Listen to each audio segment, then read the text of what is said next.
జగ్గంపేటలో అత్యంత ఘనంగా 80వ స్వాతంత్ర దినోత్సవ వేడుకలు. కాకినాడ జిల్లా జగ్గంపేట మండల కేంద్రంలో 80వ స్వాతంత్ర దినోత్సవ వేడుకలను మాజీ MLA YSR Congress party CEC సభ్యుడు జ్యోతుల చంటిబాబు ఆధ్వర్యంలో ఘనంగా నిర్వహించారు.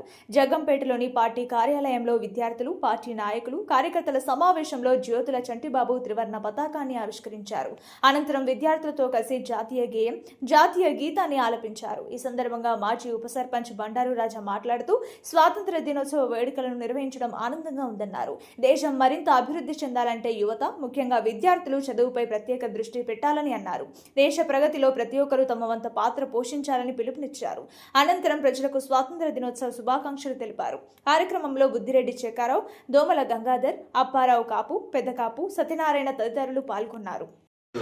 80వ స్వాతంత్ర దినోత్సవ సందర్భంగా స్థానిక జ్యోతుల చంద్రబాబు గారి పార్టీ ఆఫీస్ వైఎస్ఆర్సీపీ కార్యాలయంలో ఈరోజు స్వాతంత్ర దినోత్సవ వేడుకలు జగ్గంపేట నియోజకవర్గానికి సంబంధించిన కార్యకర్తలందరూ కూడా ఇందులో పాల్గొన్నారు. అలాగే స్కూల్ పిల్లలు కూడా పాల్గొన్నారు.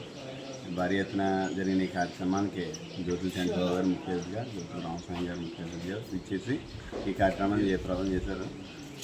అలాగే 80వ స్వాతంత్ర దినోత్సవం సందర్భంగా మనం ఇంకా అభివృద్ధి చెందున్నాం. ఇంకా భవిష్యత్తులో కూడా ఇంకా అభివృద్ధి చెందాలని, అభివృద్ధి చెందిన దేశాలతోటి పోటీపడి మన దేశం కూడా ఉన్నత స్థాయిలో ఉండాలని చెప్పేసి మనస్ఫూర్తిగా కోరుకుంటున్నాం. మరొకసారి స్వాతంత్ర దినోత్సవం